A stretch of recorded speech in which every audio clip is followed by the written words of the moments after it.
Sean and Mika's room. Sean and Mika's room. Yan. Hanggang ito. Tapos yun naman ang aming room. Melvin and Sheila's room.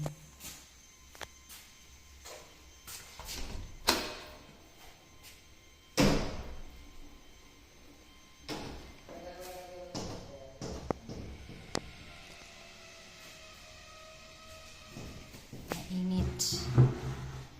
Hindi pwedeng walang aircon.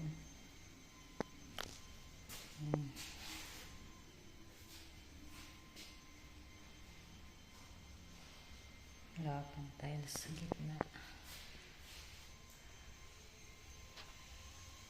Pwede na aircon. Lights. Hindi pa tapos ang painting. Ito. Isa mo. Wala pa. Hindi pa tapos. Red door.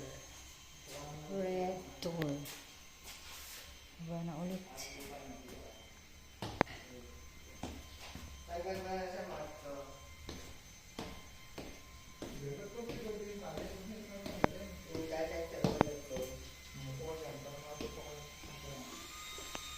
Mika.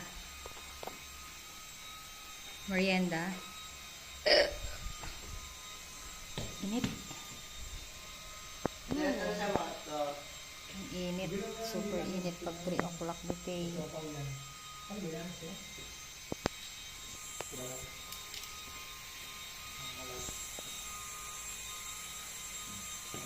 Yung likod. Likod. Pakita natin to kay Lolo Shan. Ito yung likod. Yung mga kapitbahay. Isang knock-knock lang.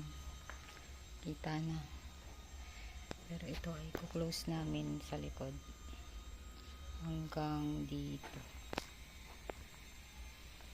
Maliit lang space. Ayun. Pwede na.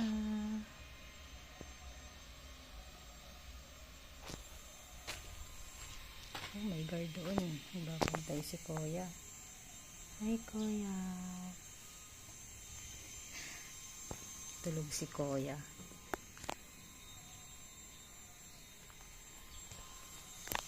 Mika. Mika, smile. Hindi pa tapos yung CR.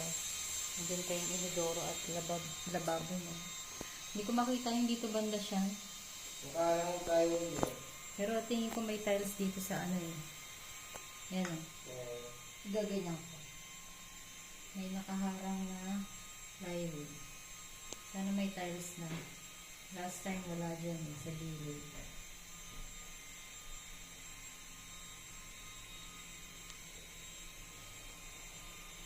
Kaya mo kung magugas ang plato dyan nasa lababo na maliit.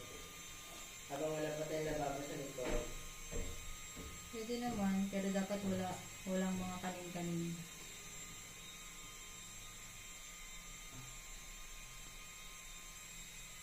Mami, saan ka na po magtatapo ng kanin baboy? Basurahan. Hindi na sa ano. Ito yung storage room. Mami, hindi na katulad sa ano. Tignan natin. Ito may harang dyan ilalagay yung TV. Kasya ba yung TV? Apo. Ito naman storage room. Lalagyan ko ng pintuan. Yan, lalagyan niyo ng pinto. Ay, ito mo. Dito lang yung pinto. Ay, yung loob. Naka-tiles. Pwede rin dito matulog si Sean or si Mika.